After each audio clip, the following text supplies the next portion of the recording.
2.1 का first question है student. First question में आपको बोला गया है which of the following expression are polynomial in one variable and which are not, state reason for your answer. This is your first question. तो इसके first question के part 1 को सोल्व करेंगे। पहले हम पार्ट 1 में आपको दिया है 4x² minus 3x plus 7 equal to 0। तो ये एक आपका एक्सप्रेशन हो गया। इस एक्सप्रेशन के अंदर हमें ये देखना है कि ये 1 वेरिएबल में है या 2 वेरिएबल में है या 3 वेरिएबल में है। वैसे तो हमने आपको पिछली वीडियो में बताया था कि 1 वेरिएबल, 2 वेरिएबल या 3 वेरिएबल क्या होता है, लेकिन फिर भी आपकी इंफॉर्मेशन के लिए बता देते हैं कि स्टूडेंट जितने भी एल्जेब्रिकल एल्जेब्रिकल टर्म्स होते हैं, एल्जेब्रिकल टर्म जैसे कि x आ गया, y आ गया, z आ गया, ये चीज़ें जो आती हैं तो इसको वेरिएबल बोला जाता है। तो इसमें हमारे पास एल्जेब्रिकल टर्म सिर्फ x ही यूज़ हुआ है। x के अलावा y तो है नहीं इसमें, तो x ही है ना ये। तो this is a polynomial.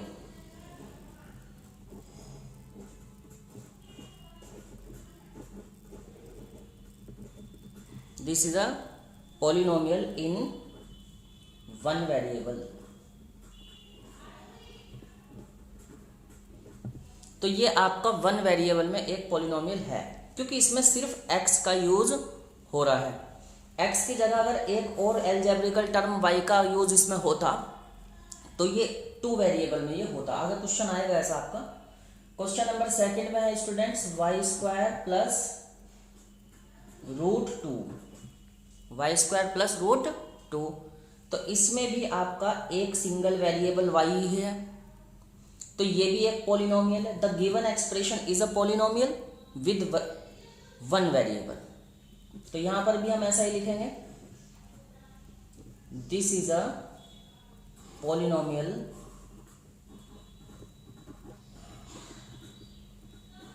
In 1 variable.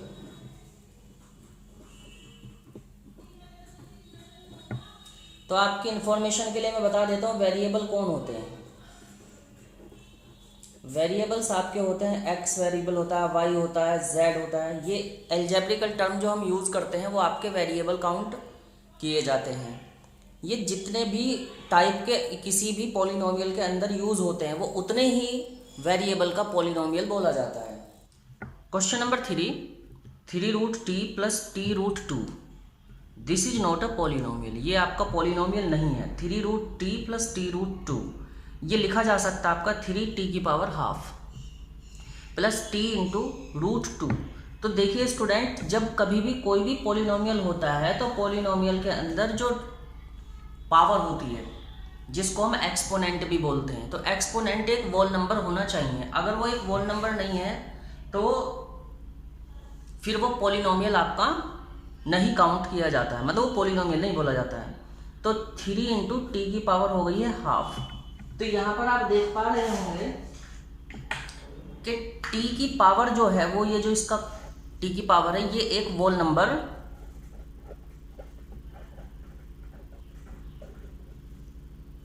1/2 is not a whole number. तो 1/2 एक वोल नंबर नहीं होता है। तो जब 1/2 वोल नंबर नहीं होता है तो फिर ये एक पॉलिनोमियल कैसे हो सकता है? क्योंकि पॉलिनोमियल होने के लिए उस जो आपको वेरिएबल दिया गया है, वेरिएबल की जो पावर होगी, जो मतलब उसका एक्सपोनेंट होगा, वो एक वोल नंबर होना चाहिए। सेकंड, 3t², क्योंकि because ½ is not a whole number, so is not a polynomial. जब ये पॉलिनोमियल नहीं है तो सिंपल सी बात है कि इसके वेरिएबल को भी हम देख नहीं सकते हैं। क्वेश्चन नंबर 4 भी इसी टाइप का है students. y plus 2/y, y plus 2/y। तो जब हम इसको सोल्व करेंगे तो y प्लस 2 इंटू 1/y भी हम इसको लिख सकते होंगे, या हम इसको y प्लस 2y की पावर -1 भी लिख सकते होंगे। तो क्योंकि यहाँ पर -1 आ गया है, -1 आ गया है, तो ये भी एक पॉलिनोमियल नहीं होगा, क्योंकि -1 एक पूरा नंबर नहीं होता है, वो 0 से कम होता है। तो 10 y plus 2/y is not a polynomial. तो ये भी आपका कोई पॉलिनोमियल नहीं है। अब हम क्वेश्चन नंबर 4 के बाद क्वेश्चन नंबर 5 को देखते हैं।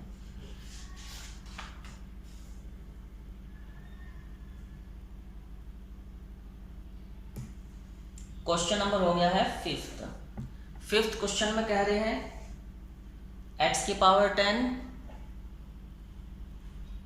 प्लस y की पावर आपकी है 3 प्लस t की पावर है 50। तो वेरिएबल कौन कौन है इसमें? देखिए, एक तो इसमें वेरिएबल x है, y है और t है। तो ये भी एक पॉलिनोमियल है with 3 variable. This is a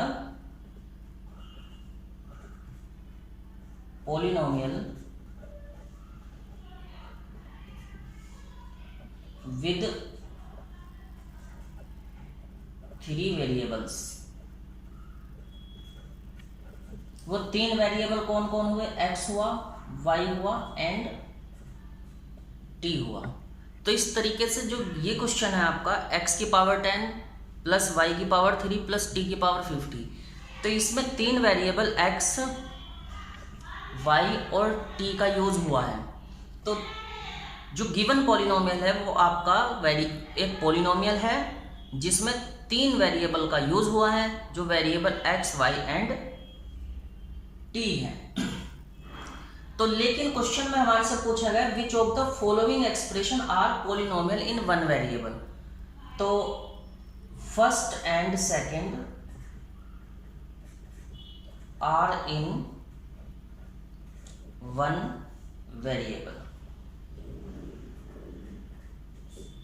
तो ये आपका आंसर होगा। फर्स्ट क्वेश्चन, फर्स्ट और सेकंड जो है आपके वो 1 वेरिएबल में है, अदरवाइज जो भी है वो कोई पॉलिनोमियल नहीं है, या फिर वो एक से ज़्यादा 2 या 3 वेरिएबल के पॉलिनोमियल है। अब क्वेश्चन नंबर 2 में आपसे पूछा गया है स्टूडेंट्स, क्वेश्चन नंबर 2 कहता है right the coefficient of x square in each of the following. जो नीचे क्वेश्चन दिए गए हैं उसमें हमको एक्स स्क्वायर के कोफिशिएंट को बताना है। तो चलिए, फर्स्ट क्वेश्चन में आपके पास 2 plus x square plus x. तो कोफिशिएंट वो होते हैं जिसकी वो डिजिट कोफिशिएंट होती है जिसमें हम उस एक्स स्क्वायर का, वाई स्क्वायर का या किसी भी अलजेब्रिकल टर्म का मल्टीप्लाई किया गया होता है। तो क्योंकि हमें तो एक्स स्क्वायर का कोफिशिएंट कैलकुलेट करना है बस, तो एक्स स्क्वायर की यहाँ पर मल्टीप्लाई हुई है 1 के साथ, तो डायरेक्टली भी लिख सकते हैं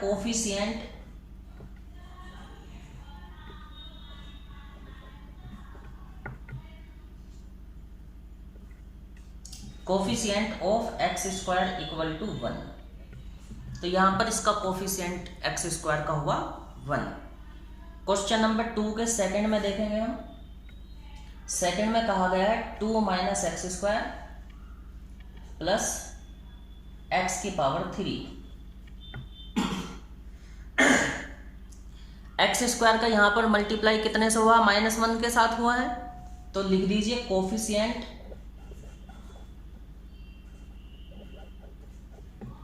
of x square equal to -1। Question number third में है हमारे पास π/2 एक्स स्क्वायर प्लस एक्स। तो यहां पर π/2 से एक्स स्क्वायर की मल्टीप्लाई हुई है, तो कोफिशिएंट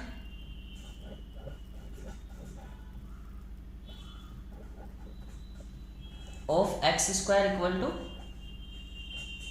π/2। क्वेश्चन नंबर 4 में √2x -1, √2x -1। तो यहाँ पर √2 की मल्टीप्लाई x के साथ हुई है -1, x² इसमें है नहीं, तो कोफिशिएंट ऑफ x²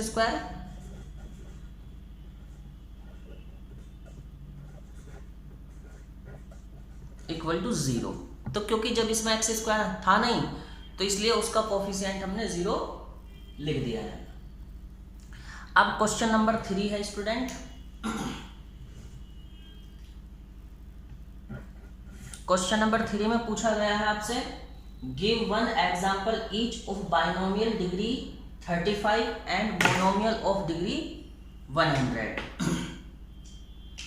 तो एक तो हमें बाइनोमियल लिखना है जिसमें डिग्री 35 है, दूसरा हमें मोनोमियल लिखना है जिसमें डिग्री 100 है। तो आंसर हो जाएगा इसका 3x⁵ 35 -4। क्योंकि पहले हमें क्या लिखना था स्टूडेंट्स, बाइनोमियल। तो बाइनोमियल वो होते हैं जिसमें 2 टर्म होते हैं, तो मतलब एक टर्म तो ये हो गया, दूसरा टर्म ये हो गया। तो 3x⁵ is a term and -4 is also a term. तो 2 टर्म यहाँ पर यूज हुए हैं, तो इसलिए इसको बाइनोमियल बोला जाएगा। तो क्योंकि डिग्री 35 लिखनी थी तो 35x⁵ कर देंगे, तो ये 35 जो है ये आपका डिग्री हो जाएगी,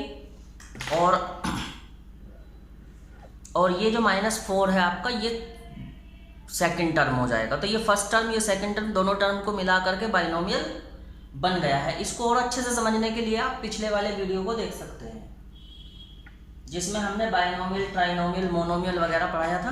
तो वहाँ पर आप देखकर इसको दोबारा से रिवाइज कर सकते हैं, there is no problem.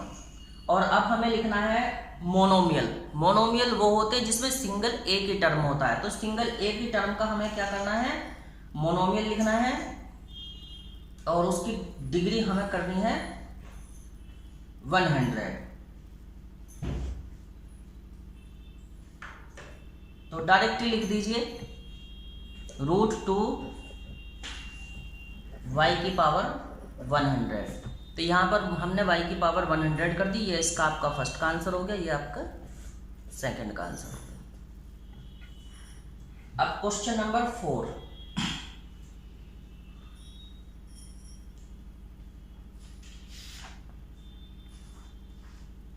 No we will discuss on question number 4। Question number 4 में कहा गया है आपको, write the degree of each of the polynomial. हर पॉलिनोमियल की हमें डिग्री लिखनी है। तो फर्स्ट क्वेश्चन सोल्व करेंगे।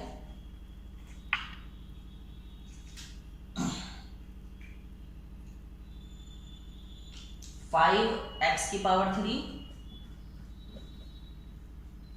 + 4x² + 7x।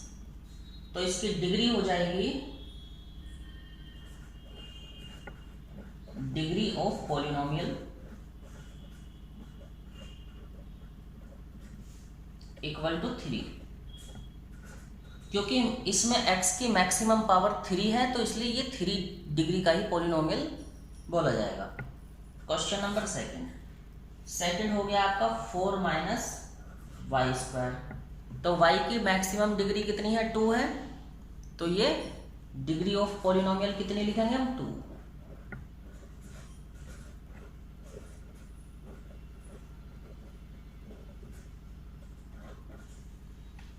Question number third में है 5t - √7। तो इसमें t की कोई पावर नहीं है, तो t की पावर 1 कंसीडर कर लेंगे। तो degree of polynomial = 1।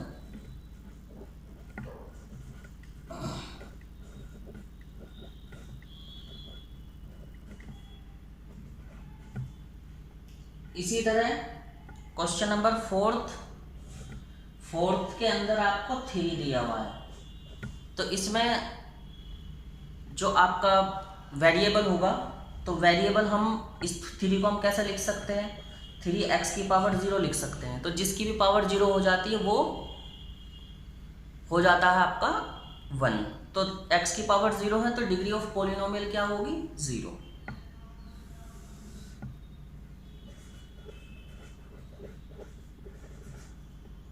Degree of polynomial equal to 0। Question number 5। अब हम क्वेश्चन नंबर 5 को करेंगे। क्वेश्चन नंबर 5 में कहा आपको classify the following as linear, quadratic and cubic polynomial. First question x² plus x, क्योंकि इसमें x की मैक्सिमम पावर 2 है तो ये क्या हो गया आपका? Quadratic polynomial.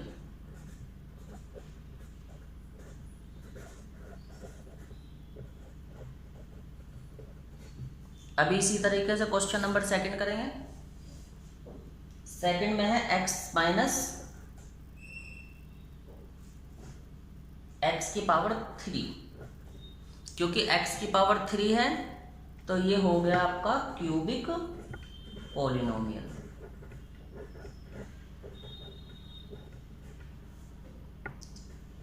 थर्ड हो गया है y plus y² plus 4, y plus y² plus 4। तो ये क्योंकि y की पावर 2 है, मैक्सिमम पावर y की 2 ही है ना, तो ये होगा आपका quadratic polynomial.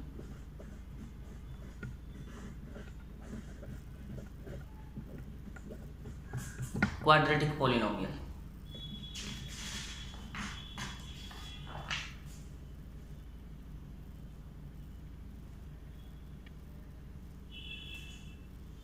Question number 4th में है 1 प्लस x, तो x की पावर 1 है तो लीनियर पॉलिनोमियल।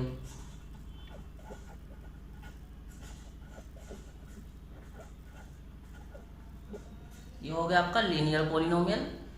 और इसके बाद क्वेश्चन नंबर 5th 3t, क्योंकि t की पावर 1 ही है इसके अंदर भी, तो लीनियर पॉलिनोमियल ही होगा ये भी।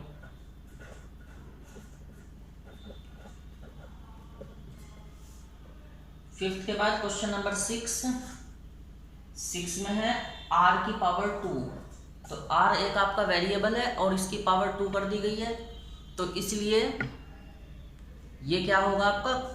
Quadratic polynomial.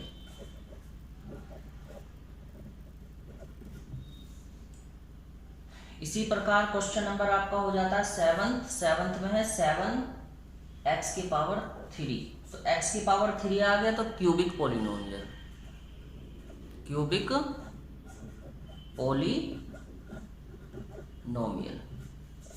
तो इस तरीके से आपकी एक्सरसाइज खत्म हुई। और आप इसके अंदर लीनियर, क्वाड्रेटिक, क्यूबिक पॉलिनोमियल वगैरह पढ़ने के लिए, उसको समझने के लिए आप पिछले वाला वीडियो देख सकते हैं, जिससे कि आपको और अच्छे से समझ में आ जाएगा। तो इस तरीके से स्टूडेंट्स आपका 2.1 कंप्लीट हुआ। फिर नेक्स्ट वीडियो में हम 2.2 को सॉल्व करेंगे। तब तक के लिए देखते रहिए सिद्धार्थ चौहान यूट्यूब चैनल को। Please like, share and subscribe. Thank you. To find NCERT PDF solutions, join us on our Telegram official account Siddharth Chauhan Official.